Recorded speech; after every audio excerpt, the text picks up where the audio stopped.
What happens in the sky affects life down here on Earth. The celestial compass shows you how and guides your way with astrology you can use, from professional astrologer Kathy Beale. Every episode features her light-hearted, practical forecasts and navigational tips, blended with humor, optimism, and a love of patterns, symbolism, and pop culture references. Kathy translates technicalities into concepts that apply to real life. You'll learn how the current moment ties to where we've been, from the recent past to cycles that last happened years ago, and get a look at where we're heading. And much more, from special topics to special guests. The Celestial Compass, enlightening, entertaining, and empowering. Here's your host, Kathy Beale. Greetings, Earthlings. Welcome back to Celestial Compass.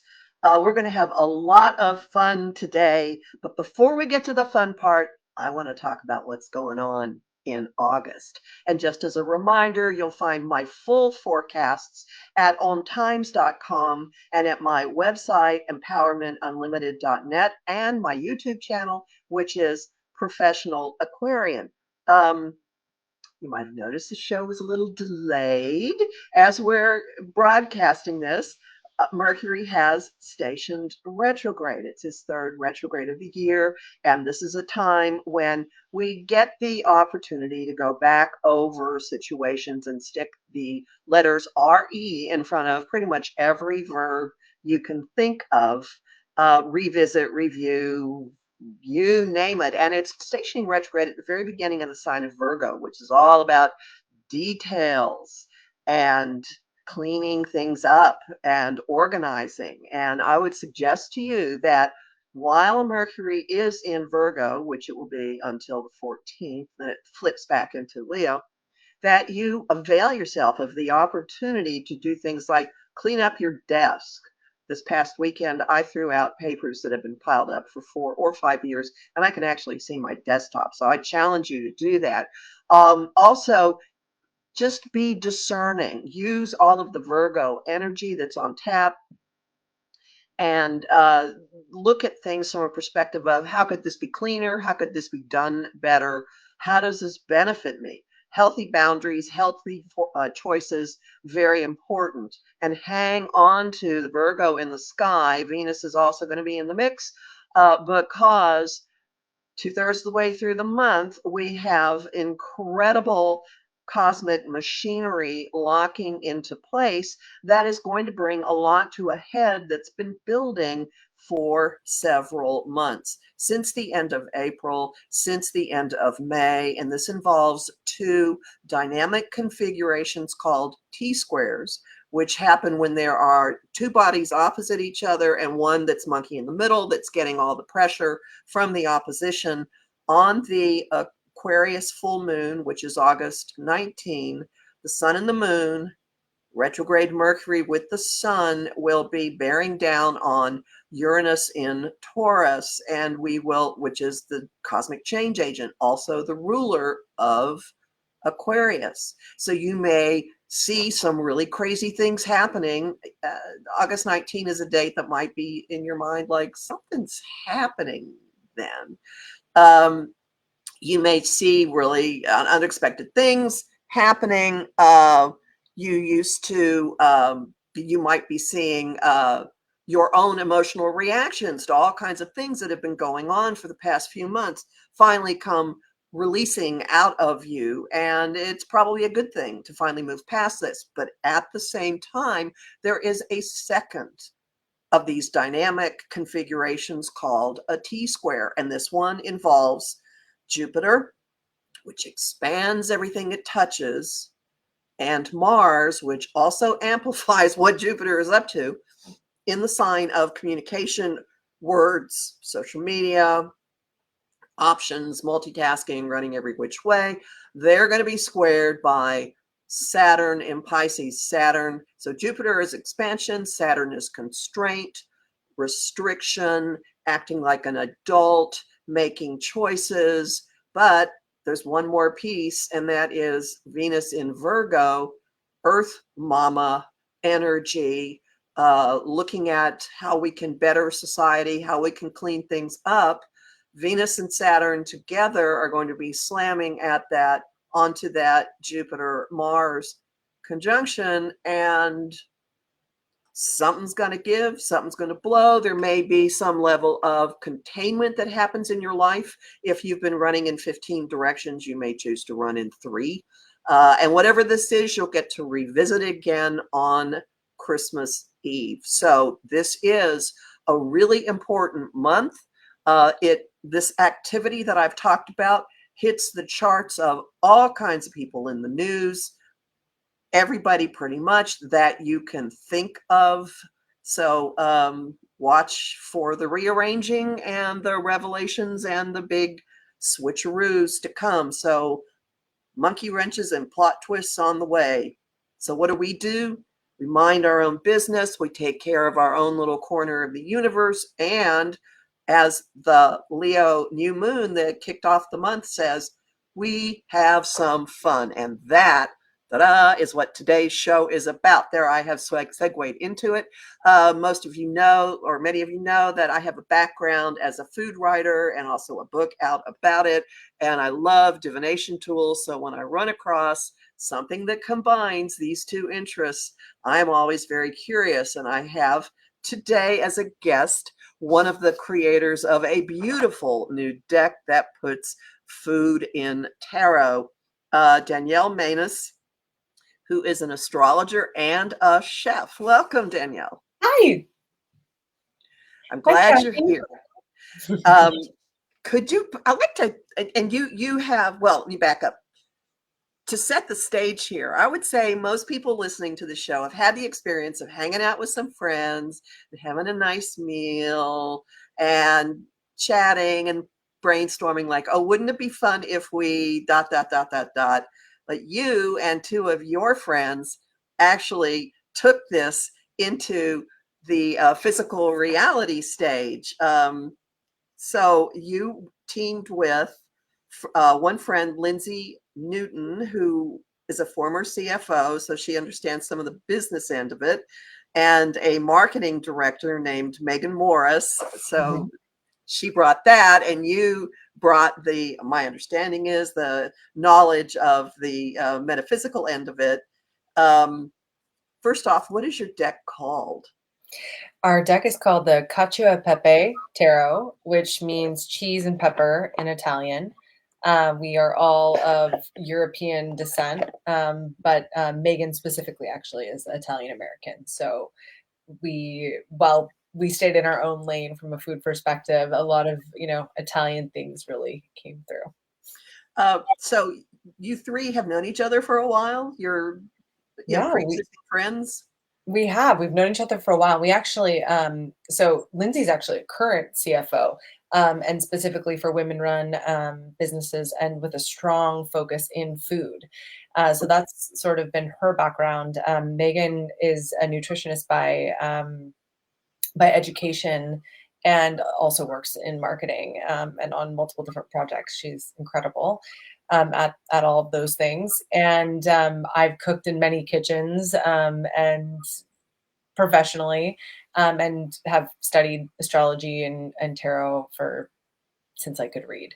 But yeah, we've all been friends for a long time and would get together and specifically to do things like make altars and pull cards and eat alongside those activities. I'm not sure anybody listening to this can possibly relate to what you're talking about here.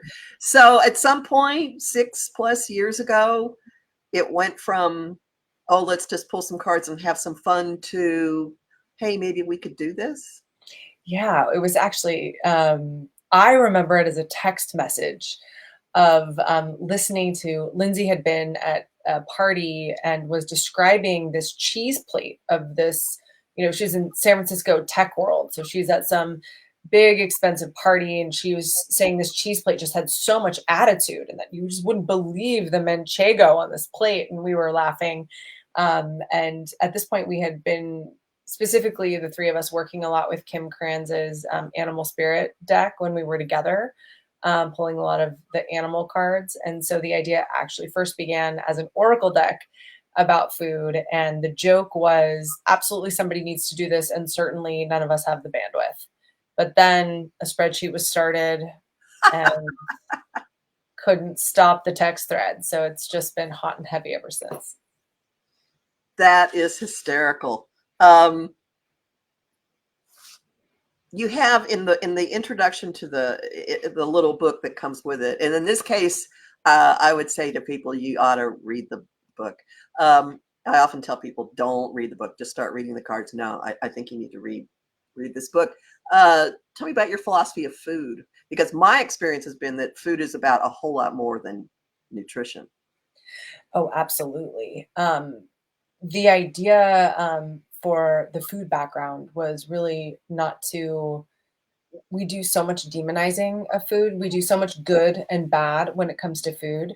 And our philosophy here was that there is no good and bad or one size fits all solution for any one person and also for any one moment. You need different things for your body at different times of the year, different times of the day. What may not sit with you well at one point in your life could totally switch. I don't know if you've ever had a food sensitivity that just went away, or you could always eat eggs and all of a sudden you just can't. And so this is really more about recognizing that emotions and feelings and situations pass through us similarly. They won't, all things pass, all things change. And there really isn't a right or wrong. And you can really see that belief through this deck in our choice not to use reversals, actually. So we didn't write reverse meanings sort of on purpose, that there aren't necessarily right or wrong ways to interact with food, or in this case, with the feelings that the food represents. The feelings that the food represents. That's good, because that comes through in a lot of your choices, actually. The physical cards, before we get to the substance of it, the physical cards are absolutely gorgeous. It is it's a photo montage deck. There we go. So the images are, well, anyway, who came up with the idea to use photo montage? Yeah. So we were really excited. Yeah. Photo collage. We were really excited about maybe hiring an artist, someone who says they are an artist because they are a professional artist. That's kind of what we were going to do. And we actually did interview one particular person that we all really loved. But as we were going through it, and 78 cards in the tarot gives you lots to talk about. So endless chatter about food and its relationship potentially with tarot. And as we were doing this and kind of fleshing out these ideas, it started to become important to think about, okay, well, what would dumpling look like? What could it possibly look like, which represents the chariot from traditional tarot? And it seemed really important to start to create a visual so that we could eventually show an artist. I know some folks will just create a spreadsheet of image, sort of image direction for an artist. But we wanted to make a little bit of a visual one. So the idea of photo collage was like, let's just kind of rough and dirty, put together some images showing the colors and the energy that we're going for.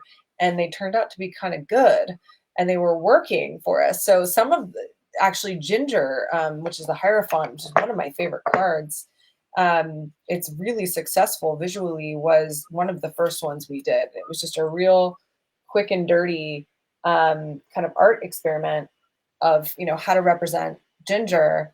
And we realized, okay, maybe we should just keep doing this in-house, which presented its own sort of set of issues, because then I was like, oh no, I have to do 78 pieces of art. And I didn't know that I could do that, or that I was an artist. And I certainly didn't know that I had the tools to do that. So it was interesting, but that's how we came across it, really just as a way to start to communicate what was in our heads.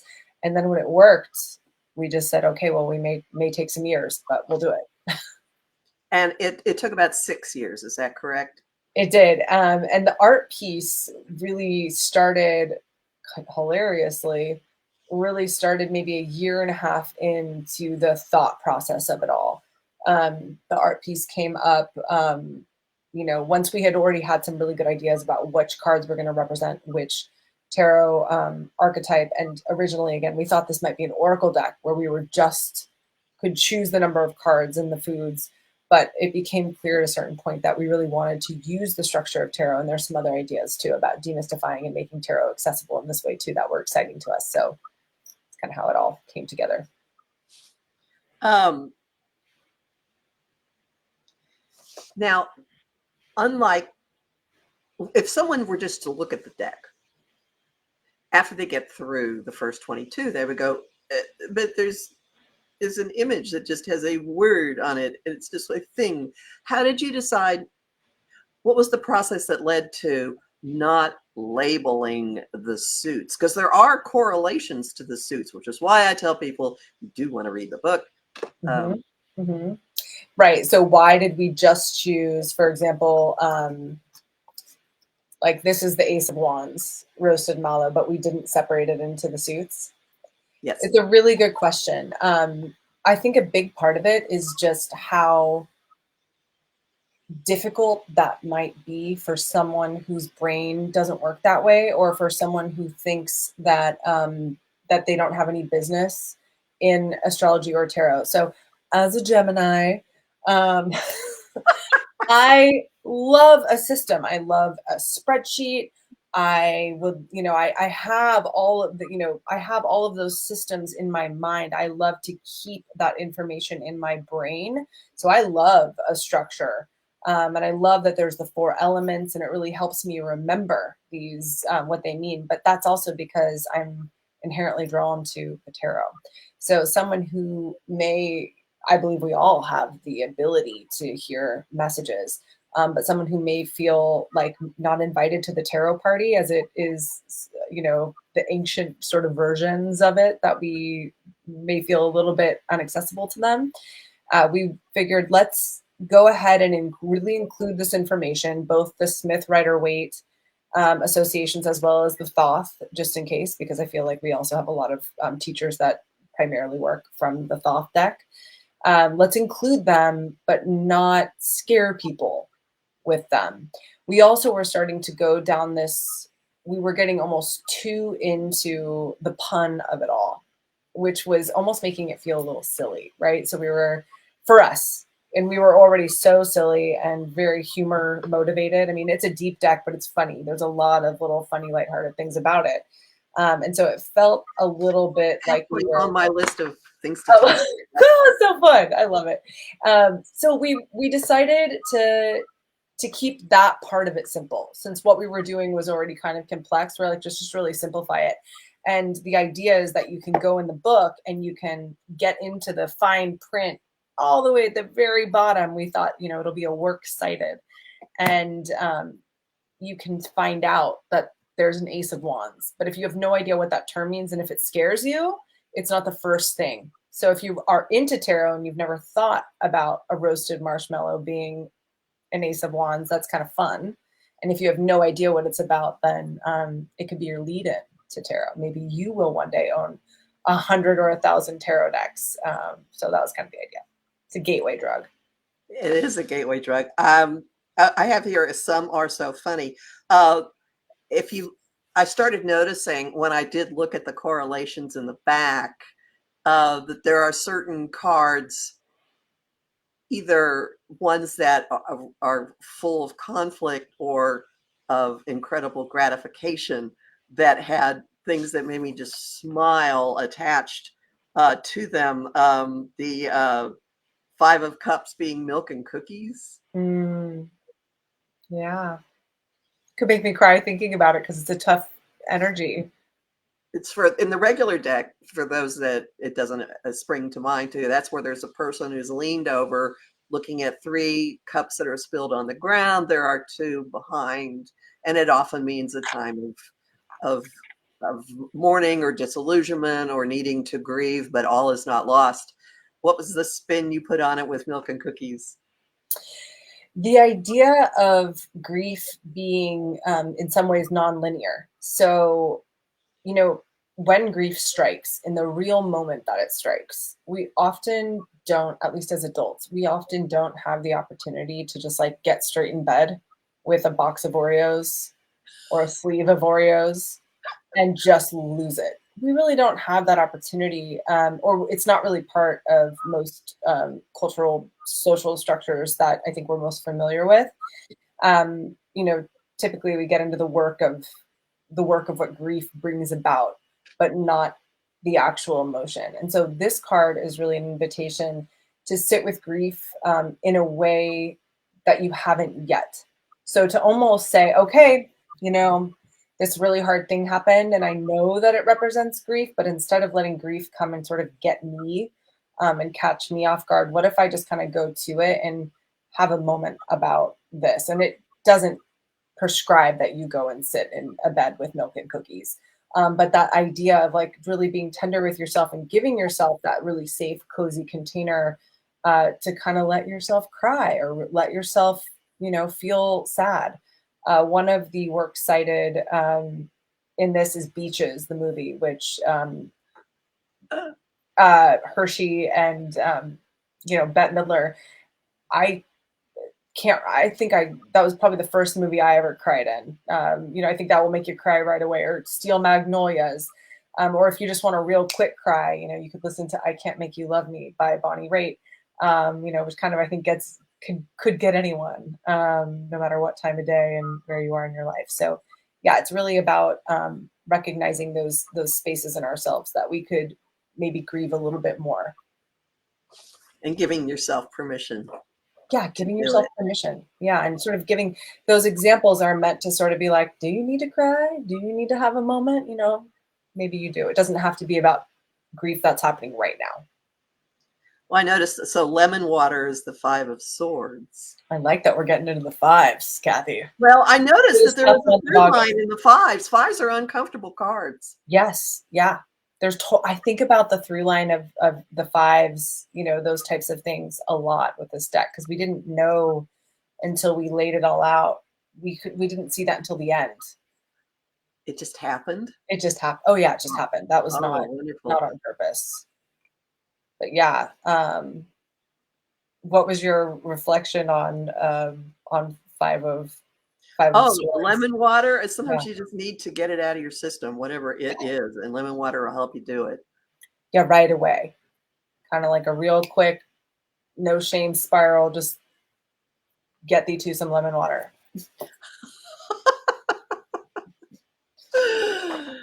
Oh, everyone needs this deck. And then bread for the 5 of Pentacles, which is the 2 people beaten up sitting in front of a church with the lights on the inside. Yeah. Some people say it's a dark night of the soul. Bread. Okay. Yeah. Can you explain? Yeah, absolutely. So one of our teachers, Lindsey Mack, great tarot reader and creator of the system Tarot for the Wild Soul, really talks about how the 5 of Pentacles, bread, as it is in Cacio Pepe Tarot, is a bridge from one place to another in our understanding of a material situation. And it's in this moment of the unknown. And one of her examples is actually, you know, waiting for the check in the mail, but it's really a feeling of being forgotten. And it doesn't mean that you have been forgotten, but there's this kind of bridge that you're going over. You're going from one place to another, and in it, the only real thing for you to do is to stay in your physical body and to stay present. That dark night of the soul, you don't want to go and get lost in the far shadowy corners of it all. What can you do to stay present? You know, it's like when we see a movie and there's someone who's stuck in some terrible physical position, and you notice that they start doing something to pass the time with something physical in front of them, right? Maybe they make friends with a cockroach, or they, you know, they start counting, or they're with their body in some way that helps them kind of tether and buoy to that moment. And that's what bread is about, is like putting your hands into something, working with it. I was also inspired by the Mother Peace deck, which is Karen Vogel and Vicky Noble, and the Five of Pentacles, or Five of Discs, as it's named in that particular deck, is a character making tamales. We were really thoughtful to not use foods that aren't in our cultural lineage. I think that people will find those associations for themselves and link it back to foods that may be in their lineage, in their family line, in their experience. But it was important for us to kind of stay in our own lane on those things. But we were inspired a little bit by that particular card in the Mother Peace deck. For completeness, I just want to briefly touch on the other 5, and then we'll take our break.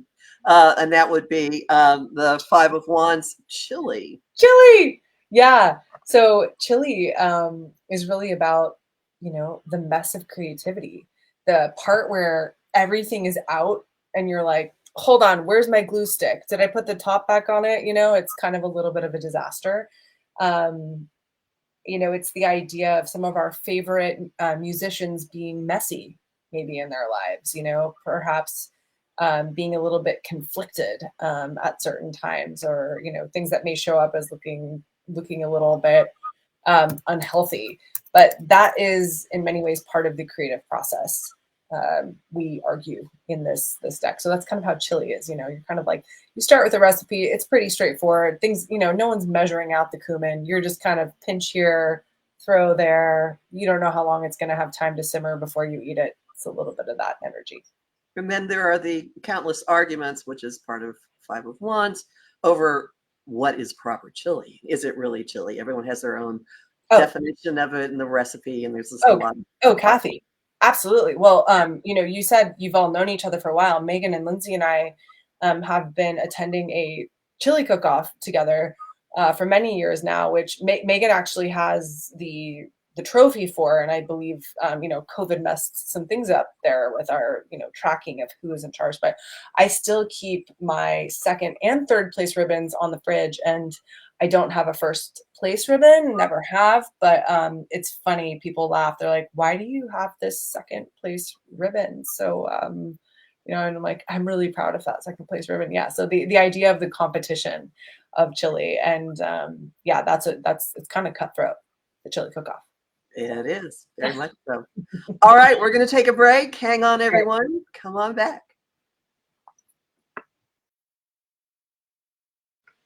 Welcome back to Celestial Compass. We're having a conversation today with our guest, Danielle Mainas, who is one of the creators of a new tarot deck that has a food theme to it, Cacio e Pepe, which means cheese and pepper in Italian. There were a couple of other individual cards that just struck me. I just thought were hysterical.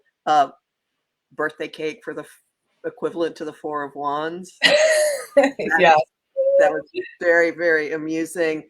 9 of Cups, which is often the wish card or ultimate fulfillment, chocolate bar. Yes, I think a lot of people will say, oh, yeah. And 3 of Swords, which could be a card of conflict. Banana bread. Yeah, I know. And that happened.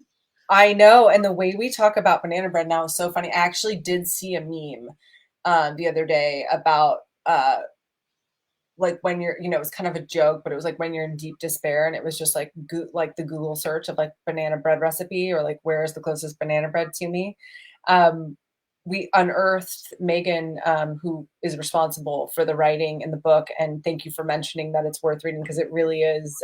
It really does explain how all this really works. Also, I think it's good. I mean, I use it. I use this book now, even when I pull tarot cards from other decks, as a way to think about the meanings.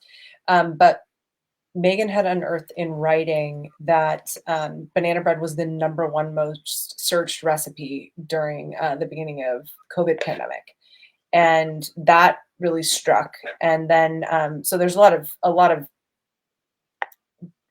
really research that she did for all of the cards. But this one really showed up as, I think the line in it that really gets across is that it's the thing you need to eat when you have to chew and cry at the same time, which maybe that's just me who has chewed and cried at the same time. But if anyone has ever done that, just like taking a break during some deep sadness to like put some food in your mouth.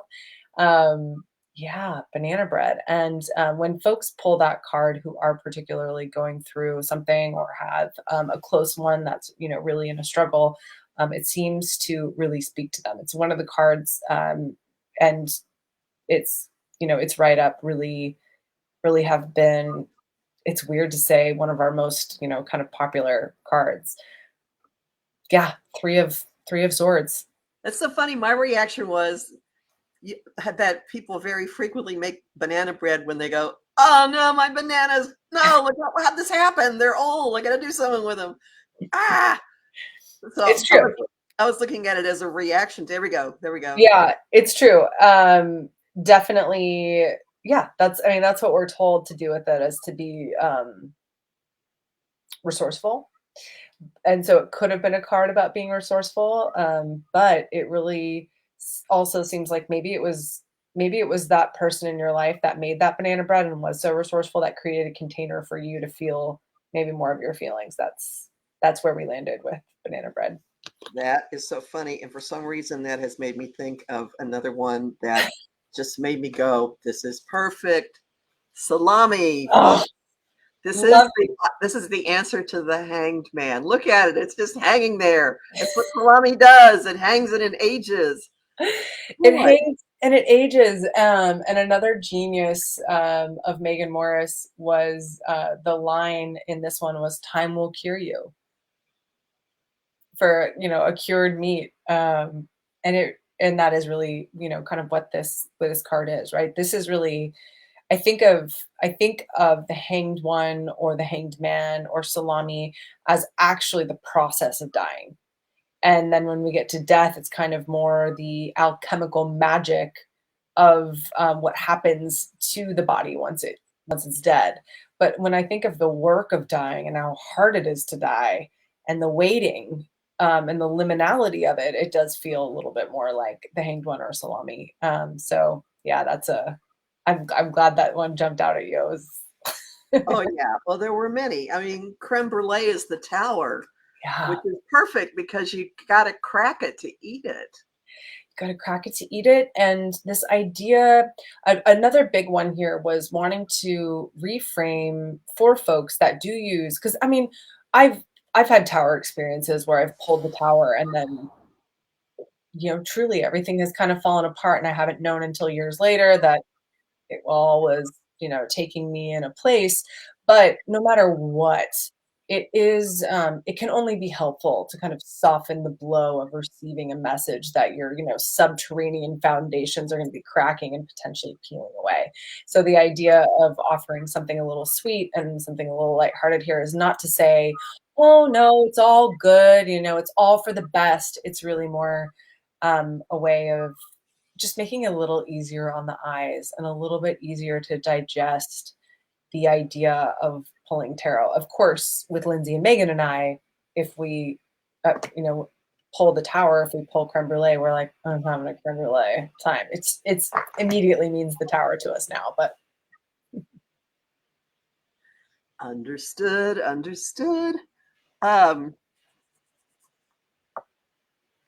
Well, one other thing I want to point out to people, if we've just shown you a few of these, some people who've been around for a while might find themselves thinking about another photo collage deck from the 90s by James Wanless, the Voyager Tarot.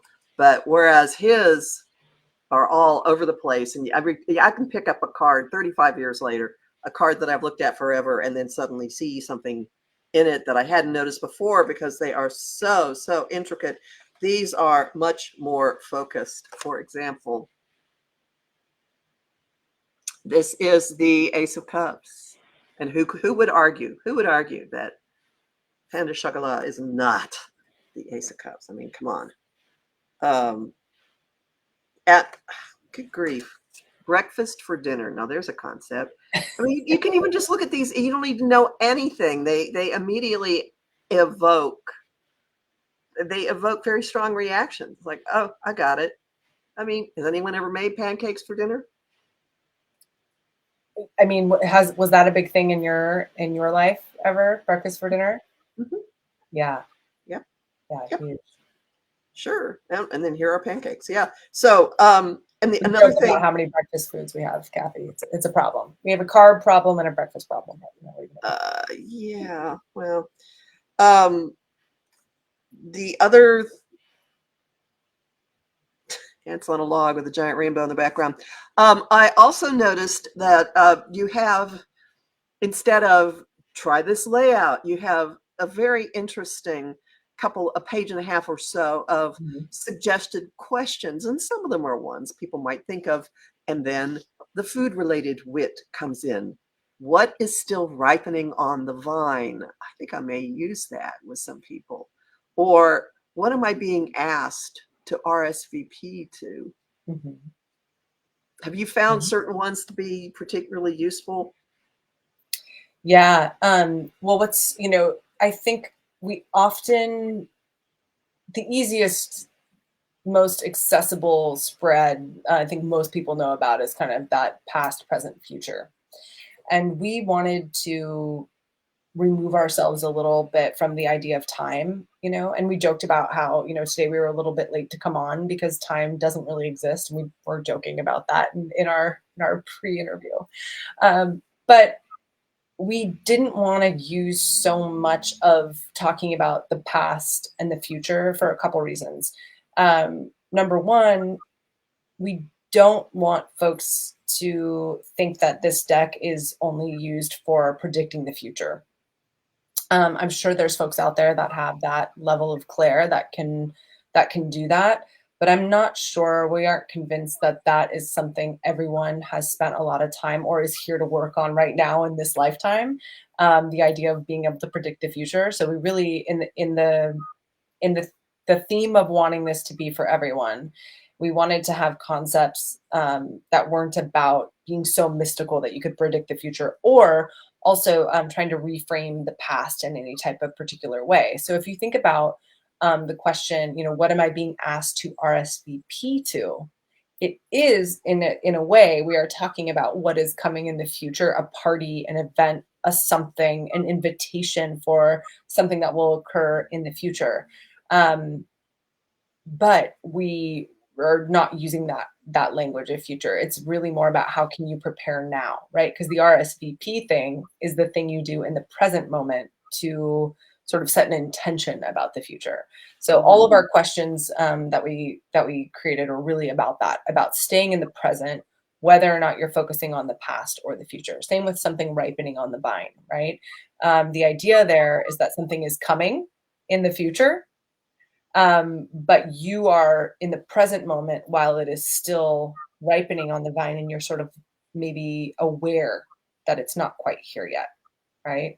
So they're all meant to kind of help keep you in the present moment and sort of distract us from the idea of like, well, what's coming and what's over? What can I say goodbye to? Because, life just doesn't happen to be that linear, I think, in practice. So we tried to really No. be careful about And staying away and from things. what is still ripening on the vine also has kind of like a, hey, what's in gestation? What do I not mess with? What is a process that's in play here? Yeah, yeah. Because What can I take my fingers off of, right? And just let it be. which Yeah. is very, very hard to do.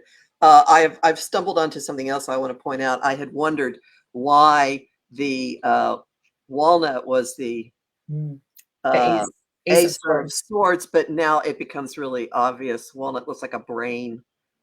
Yes. The way you have it up there in that would you like to ride in my magical balloon? I've just aged myself there. Exactly. That's brilliant. Thank you. Yeah. Well, walnuts, this is the benefit of having a nutritionist on your team. Those are good for your brains. So a little bit of a double Mhm. meaning there too. A little bit of a double joke. A lot of little jokes here, which I particularly like. Oh, yeah. Yes. Mm-hmm. blue cheese. This is the Nine of Swords. So the card of fear and nightmares, and the idea that false events are appearing real.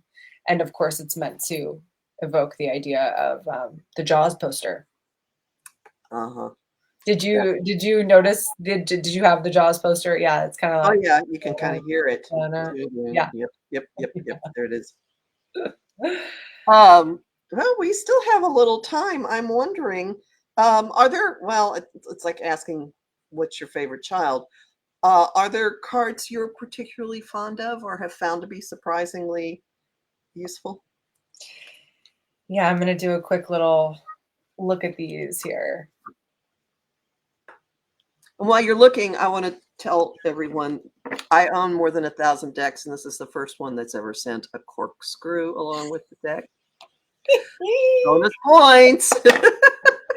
And that not a chintzy one either. This is a nope, it's a good one, and it has a quote on it actually from a Thelma and Louise. It's a Thelma and Louise quote. Everything we got to lose is gone anyway. And we leaned a lot on movies and quotes and songs, and I'm actually looking now for the card that there it is. Crickets is has a lot. That's actually the scene from, that is where they went off the Grand Canyon in the movie Thelma and Louise, and you can see the little like dust trail off the back of the cricket. So the idea of this card, the 10 of Swords, is that there's really nowhere to go except Mars. Like, we're going off the cliff and we are now having to eat crickets. Whatever life was previously, it is now that we receive protein from crickets. It's kind of the idea. This card, I think, really became, a little bit of a joke internally for the three of us, because when you pull crickets, we know when we pull the 10 of Swords, okay, I have to do something differently. I've reached the end of a process here, and now I have to do something a different way. And the idea of what it would mean if like all of our food came from crickets, that you instantly get when you read this description, really helps you metabolize what that might mean in your real life right now. You're like, oh, I have to do something. Like, it's really helped me make the leap. Oh, so no pun intended, between what's going on in my life and the change that I might make in order to, move through to the next evolutionary cycle. So this one's been really helpful for me. Love crickets. It's also ruled by the sun in Gemini. So yeah, I think card. Sun in Gemini. I was wondering, maybe we could pull some cards. Yeah, I thought so. That sounds great. Do you already have some ideas, or? Well, I'm open. Okay. I was thinking, since it is a new moon in Leo, but also, blessed with the timing of a Mercury retrograde, that it's kind of an interesting time. And I'm definitely on this is your, you know everything I'm saying and more in terms of the astrological pieces of what's going on right now. But the idea of starting something new in a time of reflecting, and as you said, using all the RE words, right? Reframing, reviewing, goes on and on. I thought about maybe some cards to support us in that process of, what does it mean to have this new moon kind of, on the heels or right with Mercury retrograde, and what could be supportive to us this month. I love it. However many you feel like. All right. Okay. However many I feel like. Okay. Well, then I'm going to say 2, because I think once we get into a ton of cards, it can be a little bit hard to wrap our heads around it, unless we're going to, all journal about it for 30 minutes, which I don't know that we all have time to do. Right. So, I don't think anyone will do that. Exactly. So I'm going to keep it relatively simple, and we'll give ourselves we'll give ourselves 2 cards that are here as tools to support us, things that can support us during this Mercury retrograde and this moon cycle that we have just started, which began in Leo. It's going to be a big full moon this month too, huh? Oh, yeah. Oh, yeah. Okay. I didn't shuffle and show you how pretty the copper gilded edges are, but they are. They're nice. gorgeous. All right. Kathy, will you help me and tell me when I'm done shuffling here? Okay. Okay. We're done. All right. Oh, we got a flyer. Don't you love that? Fondue. Oh. Fondue flew out of the deck. Cheesy goodness. Yep. And our second one, oh, wow. This is really cool. Pie. So check this out because these are both 10s. Uh-huh. So fondue is the 10 of cups and pie is the 10 of pentacles. So these are actually both the 10s of what we may call the feminine parts of the tarot. You know, we have the earth and the water. So these particular cards are, I think, asking us as tools here to really look at the big picture. So these are asking us to take a step back, look at the big picture. So as a tool here, when we start to get maybe into the micro of it all, fondue specifically is saying what little moments are available here that are joyous.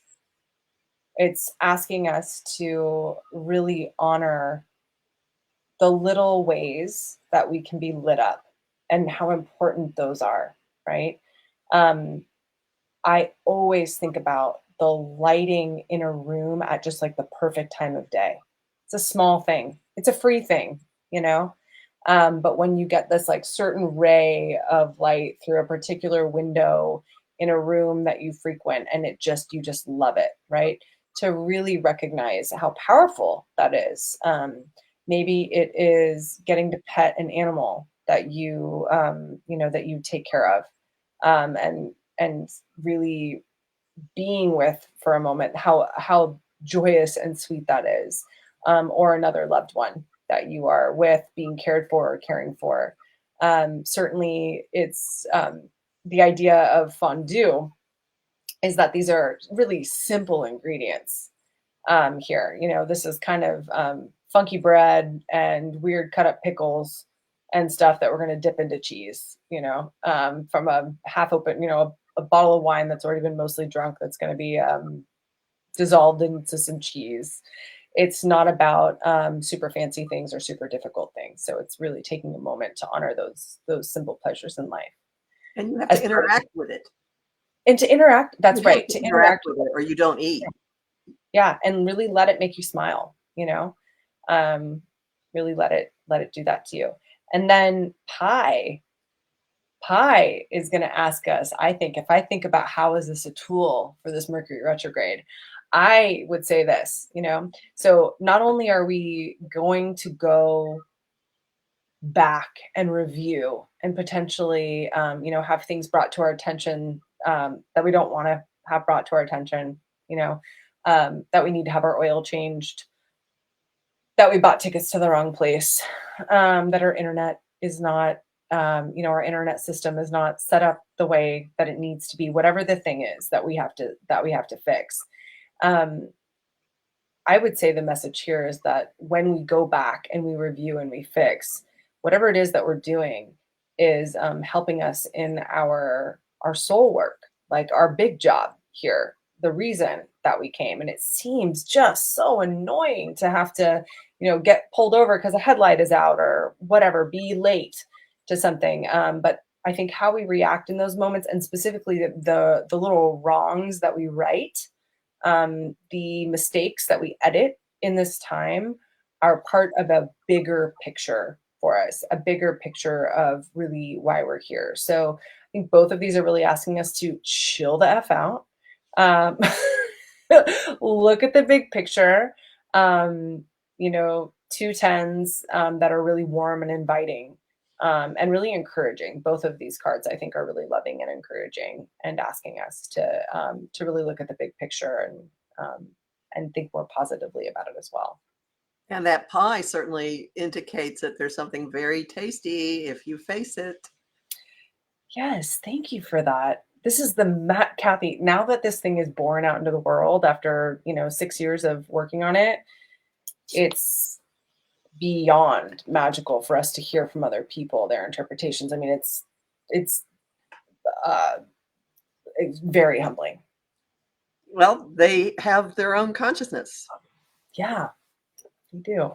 Your baby is an independent being now.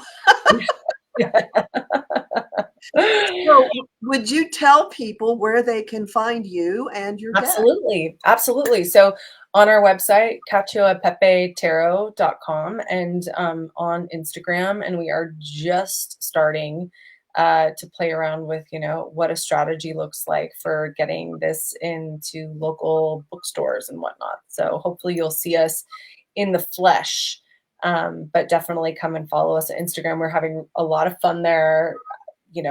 Definitely our humorous side is coming through. So that's a fun place for us to engage with folks. And you spotlight individual cards there so people would get spotlight all the cards. Absolutely. Sometimes we do, because of my astrology background, sometimes we will talk about, Venus going into Virgo is ruled by the 9 of Pentacles, which is table for one, and we'll talk about that and get into it. So yeah, we'll definitely deep dive. It's an essay in my book, Table for One. What? It is? It's about the joy of eating by yourself. Yeah. Oh my gosh. Well, maybe we have to send you a print of that card. It's a really, I would accept that. It's a really cool one. It's a motorcycle on the coast of Lake Como, on the shores of Lake Como, and the idea is they could slingshot pebbles into George Clooney's house. Okay. Yeah, yeah. So we link this with the energy of Venus and Virgo, of sitting with yourself and just out of earshot of George Clooney, of course, and really being with all that you've harvested and all that you've created. Well, this has been delightful. I'm so glad that you came. Everyone, the deck has just been released. I got my copy. I ordered it a long time ago. I got it on Saturday evening. You got it. We got it to you by the skin of our teeth. I'm so glad. I wasn't sure I was going to actually have seen it before we had this scheduled. So it was worth it. Like, whoa, look how pretty it is. I mean, the graphics and the design, it's very, very nice. So thank you. Thank you. I wish you tremendous success with this. I'm certainly talking it up. Oh, I know where I'm taking it. There's a southern area near me, a place that's Venetian with incredible wines, and they have I have been known to read cards, so they remember me. So I will take this step there. Can we go right now? Oh my gosh, that sounds so good. I would gladly take you. Please bilocate to northern New Jersey. And we just had our family out from northern New Jersey. Well, we're sending you love there. Please go and have a delicious glass of wine and something so yummy and tasty. Thank you so much, Kathy, for having us. Oh, I'm so glad. I wish you great success, and everyone, just keep your wits about you this month. And Chill the F Out is actually a simmer pot made by a company called Magic Witch Balls. I put this on my Facebook page and also on my YouTube page. I think Instagram also. It's a real thing. Remember, you can find my forecasts at ontimes.com, which also has my guide to handling Mercury retrograde.